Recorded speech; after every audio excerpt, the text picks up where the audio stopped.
Iran's going to retaliate. I don't think Trump is getting enough backlash for what he did. Have you lost a lot of faith in Trump? I lost all faith in Trump. The guy's clearly f***ed on Epstein Island or something. It's embarrassing. Trump said word for word, if you want the Epstein files still, I don't want your support. The NELK boys can sit down with Benjamin Netanyahu and ask him about Burger King and McDonald's. So, yeah, Mossad was definitely in the room. You understand? They're like, no, it's just 20 HR people. AIPAC needs to get out of America. That's the biggest lobby in this country. Chris Tyson was a pervert. He's putting it in these videos. That's the #1 YouTube channel in the world. A majority of children watch. This guy's a pervert, and I know him. They called me crazy, and now they all know that I'm right. And people don't look at me and say, hey, you were right, and I was retarded. You were early, Ye was early, Fuentes was early, Tate was early. You guys all got screwed as a consequence. I'm getting so sick of Charlie, Kirk, and Matt Walsh. There's 7 podiums there, and they're asked the question, would you go and visit Israel? I was like, yes, yes, yes, yes, yes. Donnie was the only one standing there who said, no, actually, I'm going to stay in New York City, which is the most America First position. So being canceled and banned everywhere, has Ye given you some advice? What have you learned from being around him? Advice? I think maybe... All right, guys, got Sneako back on the show out in his neck of the woods now. He's in New York. Back in New York, I was born pretty close by 14th Street. Nice. Yeah. You like it out here compared to Miami? I love it out here. I'm flying to Miami in 2 hours. Fresh and fit? No, I mean, fit, but not the other one. But yeah, I have some housekeeping stuff out there. Some business. You still got a place out there? Or? Yeah, I do. I haven't been back in a while, but New York's the place. It's the best city in the world. This summer's been a great summer. Mike Malak tweeted the other day, like, New York has by far the most beautiful girls. Okay. And I think he's right. I mean, I think more people should come here. I moved out after COVID in 2022 because this place really sucked. A lot of people were really brainwashed. And it's funny looking back now. I saw this movie, Eddington, and people were laughing the whole time. The movie was making fun of COVID and the paranoia and George Floyd. Remember May 2020? Yeah. Saying that was. The world was going to end. And people were looting and protesting and freaking out and joining cults. Now they laugh, but back then they were all losing their minds. And I was, kind of alone, isolated, talking about this. They called me crazy. And now they all know that I'm right. And people don't look at me and say, hey, you were right and I was retarded enough. They should. I've been vindicated about a lot of, I enjoy sitting on these podcasts now because as time goes by, I keep being vindicated. I mean, sometimes when you're too early, I think Fuentes is in a similar boat. He was right so early that people just don't recognize it now. I think people are starting to recognize like what we've done. I've been talking about Israel since like well before October 7th. And now there's like a mass awakening. Everybody is speaking about it. It's no longer taboo. Yeah. And I'm not a political commentator. I'm just a YouTuber. I was a guy making, edits and filming. And I just got tired of seeing what was happening. And I started speaking up about AIPAC. And then I took a lot of hits. I lost everything. I lost my livelihood. I got banned everywhere. But, I think that more people, especially because you see all these streamers yell, free Palestine, free Palestine. But from who? I want them to follow up because it's become this slogan and they like saying it. It's kind of this cool thing. They'll get W's in the chat. But free Palestine from who? Yeah. From what? Like, what's the do they know anything else? Because I explained why and who and what was going on, and I'm not an expert or political commentator, but it's just not that hard to connect the dots or look into this stuff, and it's the most important subject. So if I lost everything, and at this point I'm probably never going to be unbanned, it's not something that I've come to terms with it. You've given up on it? I mean, there's no point in I've tried. What else is there to do? Yeah. I've reached out to people. It's just, and even then, the fact that I'm still here and I'm still in this content creation space after 3 years of being banned everywhere, literally, got my Twitter back, but being banned everywhere, I survived it. I was able to beat it. So I want to see those other streamers now who say free Palestine explain from who, because I can. You have to free it from the Jewish ethno-state of Israel that controls our government, that's committing a genocide in the Middle East, that has blackmailed our government through Epstein, that probably did 9/11, and more people are going to learn about that as time goes on. I want to see them get into that a little bit more, instead of just using this as a slogan. I feel like most people, like the average person, is just not doing the research you are, though, to be honest. It's not even that much research. And especially if you have a voice and a platform, the problem is content creators don't feel responsible enough to do any research at all. Like the NELK boys can sit down exactly like this with Benjamin Netanyahu and ask him about Burger King or McDonald's. And when they get pushback, they bring me on, they bring others on to, kind of calm the storm. And it worked. No, it didn't. You don't think it worked? No, I don't think so at all. I almost feel bad for them. And then you're reminded that they are in their 30s still calling themselves the NELK boys. I mean, I like them. I'm friends with some of them, but they should take responsibility to learn about this stuff instead of just doing brain rot content, because all these content creators now, I don't want to like subliminally diss you. I don't know if you take a gambling deal, do you? No, I don't. Okay, they all take gambling deals. They make a lot of money they take percentage off OnlyFans girls. They promote absolute slop all the time. They get extremely rich off of it, and they spend it doing nothing with it and not promoting anything good or caring about their audience that they promote this to. So you should feel an equal amount of responsibility if you're going to go and put slop into their brains, gambling, prize picks, all this bullshit, to try to learn a little something to use your platform for some good. Or else you're going to sit next to Benjamin Netanyahu and look like an idiot in front of the whole world. I mean, I'm sorry. I like those guys, but that was absolutely embarrassing. Yeah. Right? He's been committing a genocide for several years now, and all his talking points on his podcast have been debunked. He's lying to your face and using your platform to promote the genocide he's committing. Take some responsibility to learn about this stuff. I'm not an expert. I was a YouTuber. I was an editor who made, videos that people call philosophical. Then I just looked at Wikipedia. I connected the dots. I listened to the politicians that we give our tax money to, and I figured it out. So do some research, do a little bit, watch a YouTube video. Yeah. They got handed a list of questions for that interview, right? Absolutely. I mean, Mossad was in there. It's been, if that there was edits in the video, and they told me, I told them first, I'm like, yeah, Mossad was definitely in the room. You understand? They're like, no, it was just 20 HR people.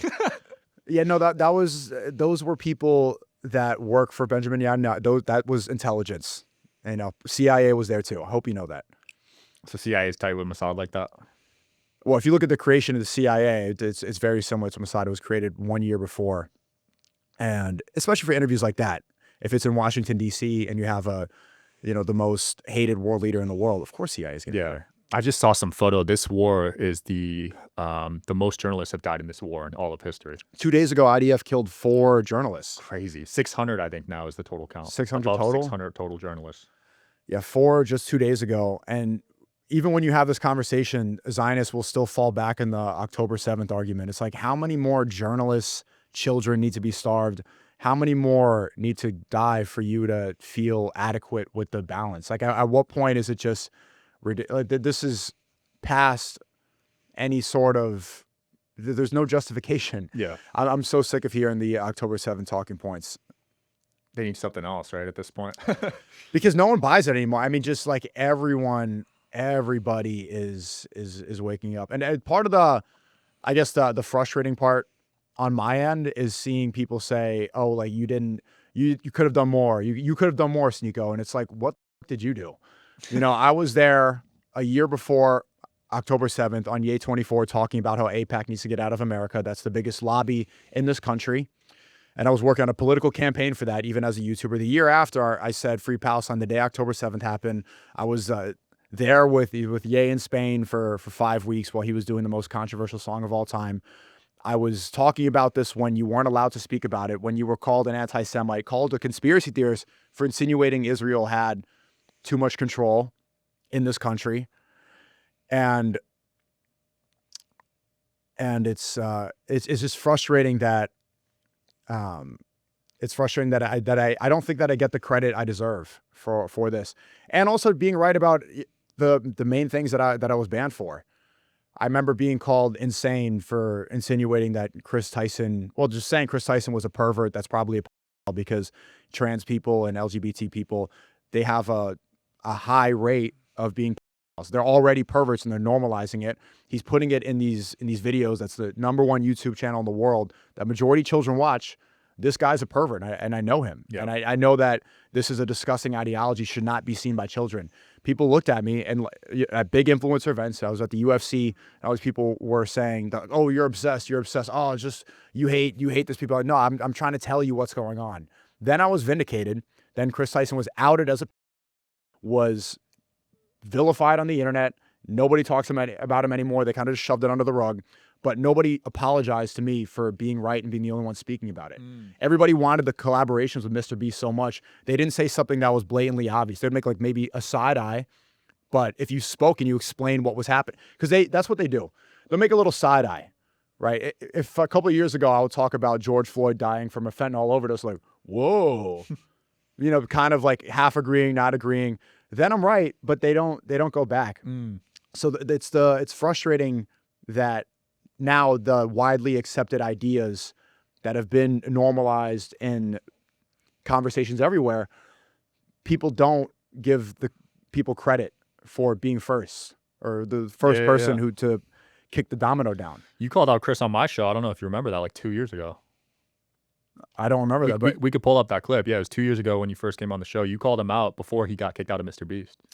And everyone else has moved on, you know? Like, why? Obviously, I think Mr. Beast is doing good things with Team Water, but like, isn't that, why doesn't YouTube hold any, you know, why is there no punishment for that stuff? You know, why is there no, I got banned for talking about Israel and the COVID vaccine, which I ended up being right about. Yeah. They changed their misinformation policy. Now everyone could talk about how the vaccine causes myocarditis. Everyone could talk and question about the mail-in ballots for the 2020 election, which they called election misinformation. But the first person to knock the domino down, they get called, they get pointed at, you're a Nazi, you're an anti-Semite, but we don't get the credit that we rightfully deserve. Yeah. And I think that YouTube should ban Chris Tyson. Why is his channel still up and mine isn't? Why is Chris Tyson's Instagram still active, but I'm banned without explanation? You could argue he did more damage than you too, to the youth. I haven't done any damage to the youth. Like, you absolutely can. He was funneling those videos to try and have sex with children. They would come do the videos and they would do the giveaway, and then he would DM the people that came in the videos afterwards, and then try some Harvey Weinstein. Oh my gosh! I'm gonna get more. We give you more money, more opportunities. And then end up, he was trying to get the funnel method to his trans. So awful. I don't see where I've done any damage whatsoever. Yeah. I think you were too early. You're almost a martyr in a sense. You were early. Ye was early. Fuentes was early. Tate was early. You guys all got screwed as a consequence. That's from my position, I just want to make my videos. You asked me before the podcast, you still make the vlogs? Yeah, I vlog every day. Not every day. I stopped right before I went to Spain, but I just want to make my videos. Yep. You know, I'm just aspiring filmmaker.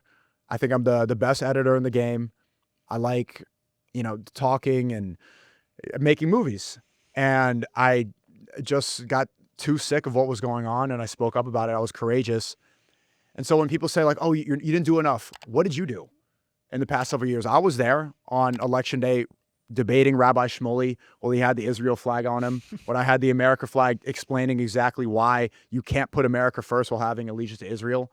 I was there debating countless people over the years, all these Destiny, all the time on the front line, and not without a political background whatsoever, just standing up for what was right. And even recently, you get guys like, I'm getting sick of people like, I'm getting so sick of Charlie Kirk and Matt Walsh. Why? Because, and I saw you wrote this on your paper. You were in the bathroom, so I was reading the questions. Yeah. There was in the newspaper, right after I did a stream with the New York City mayor, Eric Adams, they wrote in the newspaper, Sneako's an anti-Semite. He said Israel's not compatible with Western society. The only reason I tweeted that was because Charlie Kirk tweeted the same thing, but he used a religion instead of Israel. Israel is an ethno-state that everybody understands is genocidal. Islam is a religion. It's the fast-growing religion in the world. And Charlie Kirk said Islam is not compatible with Western society. So I just flipped it and to see what would happen. People call me an anti-Semite. They put it in the New York Post in the newspaper. Yesterday, Charlie Kirk tweets, Islam has conquered Britain. Now it's time to save America. It's like, Charlie Kirk, the Jews conquered you. You can't have real conversations about Israel. You can't talk about the fact that in the Talmud, it says your God, it says God is burning in feces and excrement. Those are the people that own you and pay your bills. People that believe that God is burning in hot shit. Matt Walsh will cry all day long about white identity, and he doesn't have any solution. People call me brown. They say they call me Sneako and stuff. Oh, you're a mutt. You're this stuff. Okay, what are guys like Matt Walsh doing? He gets mad at me because I endorse Zohar Mamdani. He says, oh, he's brown and he's not from here or whatever. He's from Uganda, which is not true. I think he was born in the United States if I'm not mistaken. Or Oh, maybe you it was. endorsed Mamdani? Mamdani was the only one on the stage, on the debate stage. And this is why I'm doing more than Matt Walsh. There's 7 podiums there, and they're asked a question.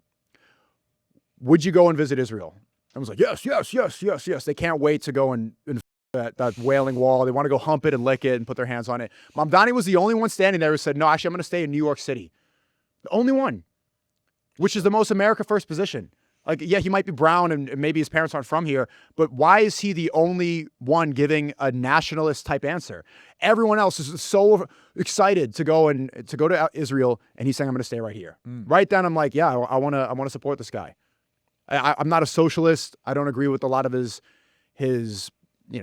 socioeconomic plans, but just that fact that the one guy who's not a complete simp, a complete bought and sold like Charlie Kirk for Israel, that's what we need more in our government. And so Matt Walsh cries and he says like, oh, you're endorsing a communist. He's like at trans parades and this stuff. Like, what Matt Walsh does nothing but cry about being white and how there's no solution, saying, oh, it sucks being a white guy. Okay, now what? Why do you think it sucks being a white guy in America? It's because our government has been subverted by Israel, by people who aren't white. Time for him to talk about that. The Tri-Light from Therasage is no joke. Medical grade red and near infrared light with 3 frequencies per light, deep healing, real results, and totally portable. It's legit. Photo biomodulation tech in a flexible on-body panel. This is the Tri-Light from Therasage, and it's next level red light therapy. It's got 118 high-powered polychromatic lights, each delivering 3 healing frequencies, red and near infrared, from 580 to 980 nanometers. It's sleek, portable, and honestly, I don't go anywhere without it. Well, anyone from Daily Wire at this point, it's hard to fully trust what comes out of their mouth, if we're being honest. It's not hard. It's just, you can't trust. It's just like you can't trust them whatsoever, because it's owned by Ben Shapiro and other rich Israeli Zionists. And so they have a script. Anybody who still listens to Daily Wire, look at what happened to Candace Owens. She said crisis king and got fired. You're not allowed to talk about major issues because they're owned by people who are committing genocide. So based off that fact, you can't listen to them anymore. Yeah. Have you been following the Candace Owens beef, or are you staying out of that one? I messaged Candace Owens a couple days ago because I like her. I had her number from something previously. And I said, it's just better to just ignore this. Ignore it completely? It's better to, before it really escalated, I'm like, I saw the writing on the wall. I've been in this like right-wing band echo chamber atmosphere for a while. And there's a lot of bitter attitude. There's a lot of victim mindset too. There's a lot of, oh, you could have did this. This is, I'm the most base. I'm the most banned. It's this victim mentality that people, that does really well online. And you can't really win against that. You can't, because they just want you to crash out further. Like the fact that I hear from that atmosphere all the time, you didn't do enough. You didn't do enough. What you have a frog profile picture. You have an anime profile picture. You're not a real human. And you're telling me I lost everything. I put everything on the line to talk about this. And you're going to tell me I didn't do enough? You lost a lot of money. I lost a lot of money. I lost a lot. And I refused to take the gambling deal. Yeah. You got offered a big deal. Even last month, I got offered $6 million. $6 million for 3 months of gambling on Party. I stream on Party, not even a mainstream website. And I say no to it because I do not want to promote bad things to my audience. Wow. So I've been there. I've been talking about this. And the fact that I still hear this all the time, you could see these people are like, oh, should do this. You can't win. It's just best to ignore it. It does. Sometimes it gets under your skin and it's frustrating. You look at this like, are you kidding me? You got ratio. Are you kidding me? And so I told Candace just ignore it, but she just keeps on going. And I think she should stop focusing on petty drama and get back to what really matters. Because look, I mean, Trump just bombed Iran. We were in war with Iran for what they call the 7-Day War. Yeah. That was the first step, I think, to a future World War III. Iran's going to retaliate. You think they will? Of course. Maybe to Israel. I don't know if it's going to be in America, but now you see Netanyahu and Trump, they're trying to intrinsically tie Israel and the United States together. They keep saying we. Right. That's why Netanyahu went on the NELK podcast to speak to the American youth, like we're together, trying to reinforce that. Iran, they're very likely going to retaliate. And I don't think Trump is getting enough backlash for what he did. So I would like to see more people on the right stick to what's important instead of, this petty infighting. And I know it's easy to get drawn into that. I'm not completely innocent of it either, but It's just best to ignore it. Have you lost a lot of faith in Trump? Well, it's all faith in Trump. All faith. The guy's clearly the child on Epstein Island or something. There's just like, it's embarrassing. Wow. It's embarrassing. Trump said word for word, if you want the Epstein files still, I don't want your support. If you still want to see, and that he doesn't understand that that's the whole reason that we voted for Trump in 2016. That's the whole reason we supported him and we were part of it, because he wanted to drain the swamp. He was the outsider. Yeah. And now him basically submitting to this Epstein list, that's him becoming the swamp. That's the best embodiment of the swamp, of DC, of the corrupt system. So I think he alienated his support base, but he doesn't really care anymore because he doesn't need to get reelected. He can't get reelected again. He doesn't need to keep campaigning. After this, he's just going to retire and golf all day, eat McDonald's and Netanyahu. But I've lost all faith after he bombed Iran because he campaigned on no new wars. Yeah, he did. And he went back on most of what he said. Nothing's really changed so far. A major reason that I was partly a little excited, obviously I didn't want Kamala Harris. I think things would have been very similar in Gaza. But I thought there might have been some reduction on censorship. But he didn't, he didn't stand up for any of his original supporters, anybody who was there. I think there was on YouTube. TikTok, definitely not. I got banned on TikTok. But I think there was a reduction on YouTube in censorship. I have yet to see that, I used to get strikes all the time. Now I haven't gotten any since Trump's been in office. But I think your case is unique where you were permanently banned and then, so you're saying like getting unbanned, right? Yeah, he should unban. I mean, look at Elon Musk was able to unban me on Twitter. Right. He's not even the president. He's just a rich South African who, tweets about Grok and AI. Trump has the power. If he can bomb Iran, then he can unban us. I can get my Facebook. I can get my Instagram back. How many of them are like you that are permanently banned still? On YouTube? Yeah. I think it's just you and Steve will do it. Me, and Nick's banned. Oh, yeah, Nick. And Sam Hyde. Oh, Sam's banned? Or maybe he got it back. I think he got it back. Point. I don't know how that's even He just had on Fuentes. I think he got it back. I think we're some of the only people, yeah. Wow, so and Tate, I think, too. Tate's gone. So there's not many. It's Alex Jones. Oh, yeah, Alex. And Bannon, too. Steve Bannon. All these white dudes. Am I the only brown guy? I'm the only brown dude on the list. You're also banned from the Piers Morgan show. I don't think I'm banned from Piers Morgan. I don't think so. He had a really funny crash out because he said my name about 30 times on the episode. Sneako, Sneako, Sneako. Oh, you were there, we're doing high. And then the day after, he started promoting his Patreon or something, and he's there like trying to intentionally get my name wrong to act like he's more high and mighty and doesn't know. Piers Morgan is very funny because he just clearly goes where he thinks the most amount of views are. Yep. As soon as the shift changed from October 7th bot talking points to being, pro-Palestine, he changed, and now he's criticizing Netanyahu right when the majority shifted. He doesn't stand for anything at all. He's just looking for a YouTube audience after he left mainstream news. But he's a funny guy. I kind of like Piers Morgan in a way. He's like a character that he reminds me of the news anchor in every Spider-Man movie or something. Like he would be, when you see Spider-Man like on the news swinging, he'd be like, "Is he a menace?" And he would interview him and try to interrogate. Like he's that news anchor in the superhero movie. He's the character in this Matrix. Shout out to Piers, man. He's doing some interesting stuff. I like debates. I think his get a little out of hand sometimes, but he got really angry at me. He's just started yelling at me because Ye left. Yeah. It's like, was that planned?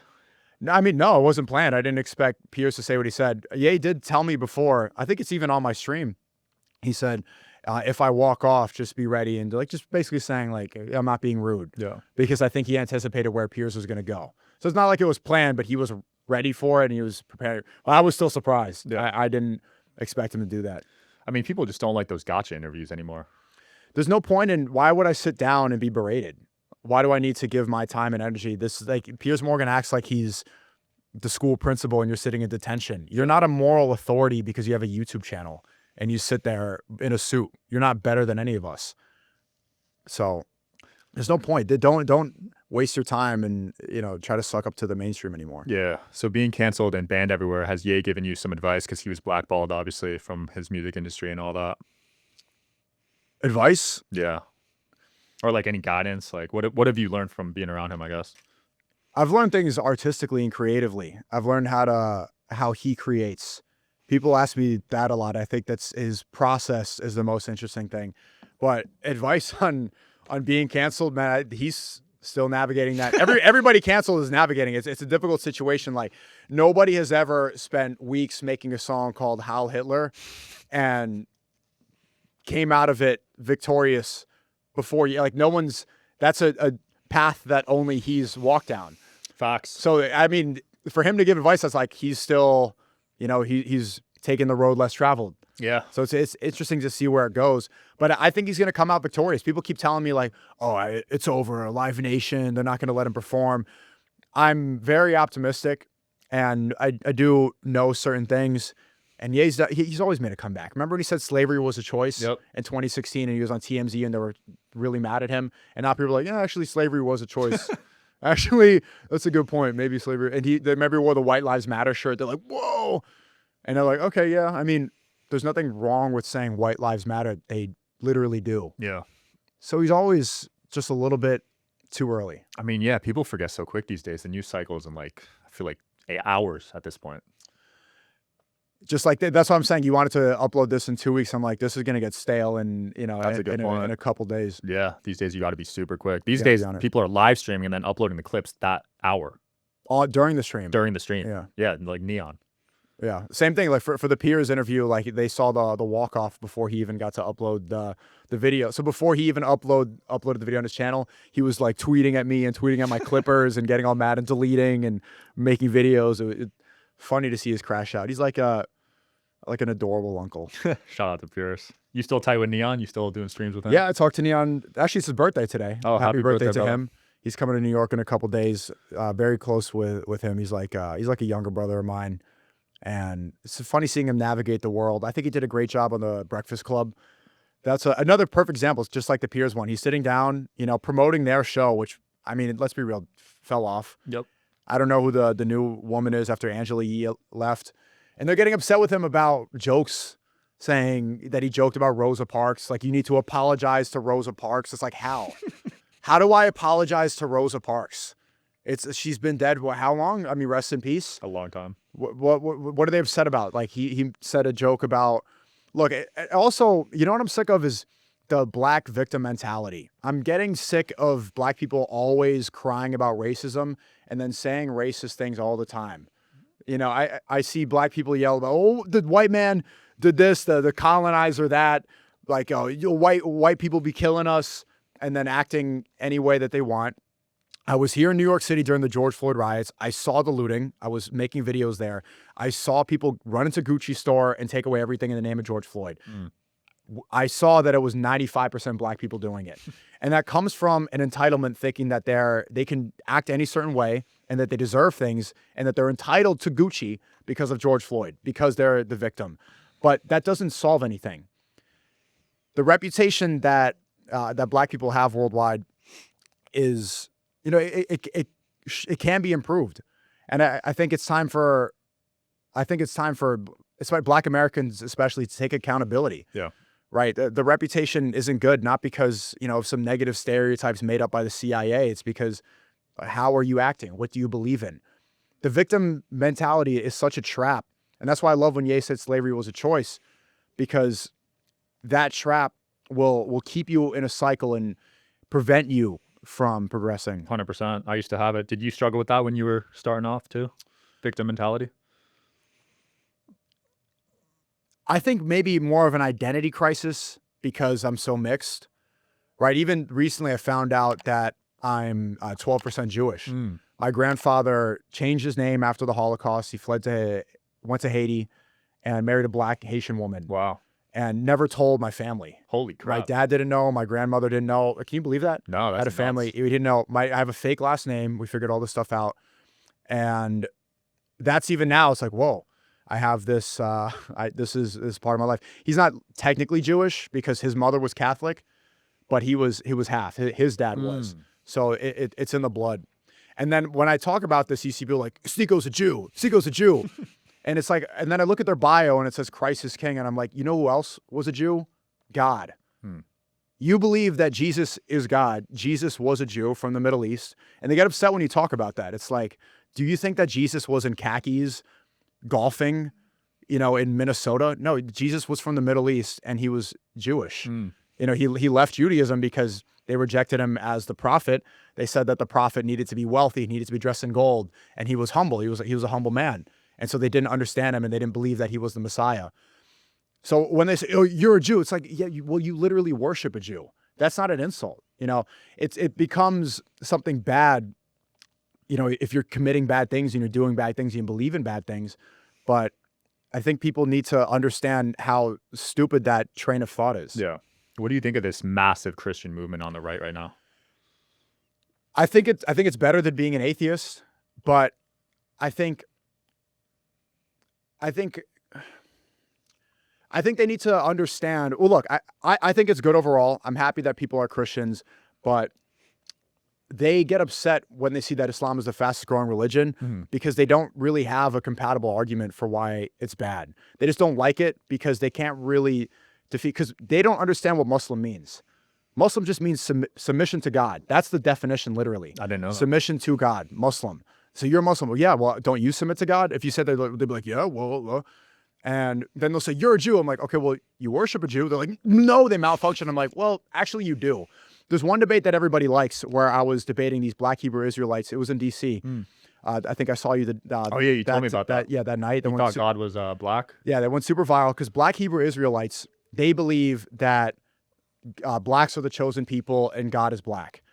And when I say, well, how does God have a skin color? They're like, well, God can have a skin color? What do you have a problem with God being black? I'm like, just because God created skin doesn't mean he is. He created a tree. He's not a tree.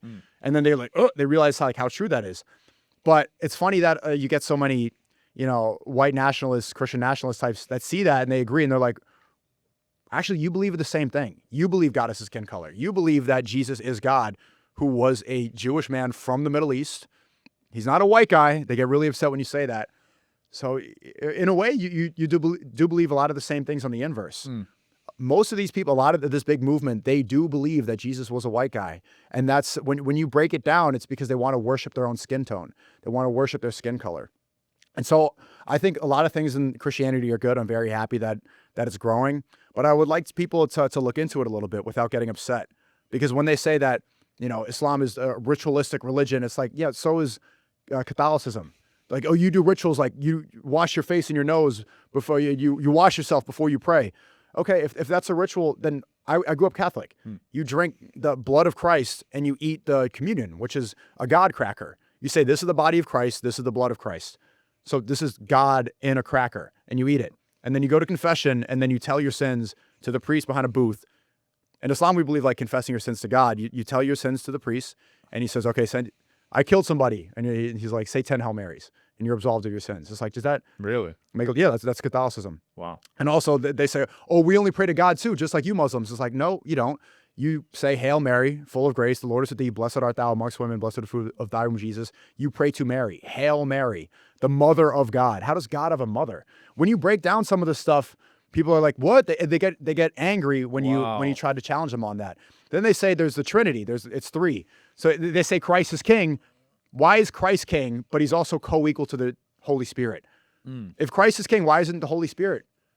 Okay, why don't you pray to the Holy Spirit before you eat? They're co-equal. They're all the same. They're 3 in 1, but clearly you think one is greater than the other. I just say this because I see these people say that, oh, Islam's a brown religion. They lie about it. They say it's, you're getting paid by Saudi Arabia. It's just and a lot of racist stuff sometimes and insults. But it has the reason that I became Muslim was because early on when I read Malcolm X, you see how it's the only religion that removes any sort of racist ideology. Because in Judaism, they believe that the first line of the Torah says like that we are the chosen people. Yeah. And so not all Jews believe that they're better than others, but that's where the racial superiority, that's where that belief stems from. If they're chosen, if everybody else is goy, if they can practice usury and they can only do certain types of banking with other people, with non-Jews, with goy, but to themselves, they don't put high interest on loans. If they believe everyone else is subhuman, I mean, Netanyahu, this is what the Israelis believe. They want to genocide Palestine completely because they don't think that they're people. That's why they're doing so many inhumane things right now. They don't think that these kids deserve life. Wow. That's how easy it is. That's why it's so easy for them to do that. So Islam, I believe it. I would love anyone to challenge me on that. Is the only religion that gets rid of that racial superiority ideology, like what's very common when you see with these white nationalists, this Christian movement, when they believe Jesus is white. Because Islam, you don't worship anything but God and God alone. That's what the statement La ilaha illallah means. It means I worship God and God alone. That's what I believe in. And we believe Jesus is the Messiah. People like Charlie Kirk, they say that Islam is ruining America. Like how? Where? There's no Muslim president. Where's the big uproar? Also, Charlie Kirk, Matt Walsh, we both agree that Jesus is the Messiah. Something that Christians and Muslims agree on. We should unite on this more than we should focus on our divisions. Instead of calling this a brown, stupid religion, why does Ted Cruz, for example, say that, oh, we need to go and help the people? The Bible says we need to bless the state of Israel. It says that in the Bible. Like, that's what crazy evangelical Christians believe in. That's insane. Look at the fact that we believe that Jesus is the Messiah. We love him. We believe he's a prophet. They believe that Talmud Judaism says Jesus is burning in hot poop. So who has more in common? Where does Judeo-Christian values come from? How does that term even exist? Judeo-Christian values, which Ted Cruz purports, which Matt Walsh purports, if one religion, Christians, believe that Jesus is God, and the other one believes he's burning in hot poop in hell. At least Muslims believe that Jesus is the Messiah, the prophet, and we love him. Yeah, I was filming at Charlie Kirk's event last month. I will say they are trying to paint Islam in a very bad light. They brought on a couple speakers that spoke very negatively about it. One of them's called Apostate Prophet. I don't know if you know him, but yeah, they're definitely against it. I heard about him. He was an atheist, and then he converted to Christianity out of nowhere, right? I think now he's a Christian, if I'm not mistaken. I thought he was Islam. Yeah, but these people are paid because they need to have an us versus them mentality. So that's why they say Judeo-Christian values. They want to be like, yes, us and Trump. That's why they have Trump kissing the wall, putting on the yarmulke, saying, God bless Israel, God bless the United States. Trump never says Jesus. Have you noticed that? Ooh. Why has Trump, who didn't swear on the Bible, which is, I think, the only president to swear in and not put his hand on the Bible, why does he never say Jesus? He says God, but he doesn't say Jesus. And so they get him doing these rituals, and he has rabbi mentors, and he was there at the funeral of one of the rabbis who helped establish the state of Israel. You don't see him ever really align with Christians. So they need this us versus them mentality, so they start demonizing Muslims. That's why Trump is attacking Zohar Mamdani. That's why Trump, he says jihadists, Islamists. Yep. They say that word Islamist a lot. What does that even mean? What is that? Like, Islamist, they say that as if a bad word. They use Palestinian as an insult. They say, the rise of terrorism in the Middle East. They say Iran wants to kill America. They say death to America, but they say that after we invade them. Like a couple people say that after we kill 1 million people in Iraq, and then now kids in Iraq have lung problems and have health problems because of the chemical weapons that we used trying to find their chemical weapons, which there were none of. So do you think that they're going to be happy and love America afterwards, after we bulldoze down their homes off of a false pretense of a war that Benjamin Netanyahu justified? Netanyahu was the one who told Congress that they had weapons of mass destruction. Then we went there to try to find Osama bin Laden, and there was nothing. And we move on, and we still try to demonize Muslims. It's like, look, Charlie Kirk, turning point. People don't believe in the anti-Muslim propaganda anymore. People know that Israel did 9/11. They've seen the videos of the dancing Israelis. They know that Larry Silverstein took out a big insurance policy a month before the towers hit. He showed up to work every single day, except for that morning. He was notoriously always on time, but he doesn't go to work that day. And they use that attack to justify all the war in the Middle East, to fight all of the surrounding Middle East countries that were there, because Israel's a small little state surrounded by people that are not happy that they're bombing them. And then the justification you hear is that, oh, Israel has a democracy. Israel's accepting of gay people. So the reason we need to be allies with Israel is because they're accepting of gay people. Yeah, we're good off that. You can keep that. We're fine. It really makes you wonder how many of wars in our lifetime, maybe even before our lifetime, have been orchestrated. All of them. You think all of them? All of them even have false flag World War I, attacks. World War II? Absolutely. I think every major war, they need to get the public on their side. So we know what happened with the USS Liberty. That's not even a conspiracy anymore. That's public knowledge. Yeah, that's been proven, yeah. Israel bombed an American boat. And you look at the Gulf of Tonkin resolution, that was made up so we could justify going into Vietnam. So why wouldn't they lie about every other every war has financial reasons. Every war has bigger reasons than what we really say. For example, the Cold War was really about all the proxies. It wasn't really about the space race. It was more about Israel making allies and America making allies and the geopolitical tension. So every war, if they need to get the public on their side, they need a catalyst. They need an event. And it really makes you question everything that happened in history. That is crazy. So nuts. Well, dude, where can people watch your vlog? You've been editing till 6 a.m. working on those? Yeah, I went to bed at 8 a.m. this morning. Dude. I slept 3 hours for the podcast. I have a flight in an hour. You can watch my vlogs on X. I'm on Twitter. You can find me there. And I stream almost every day on Party. It's party.com/Sneako, P-A-R-T-I. That's the website I've been streaming on for nearly a year now. I think it's going to be it's pretty fun. There's major developments, new streamers coming on, and I highly recommend you guys check it out. Check them out, guys. Thanks for coming on again, bro. Thank you so much. Yep. Peace. Wherever you guys are watching this show, I would truly appreciate it if you follow or subscribe. It helps a lot with the algorithm. It helps us get bigger and better guests, and it helps us grow the team. Truly means a lot. Thank you guys for supporting, and here's the episode.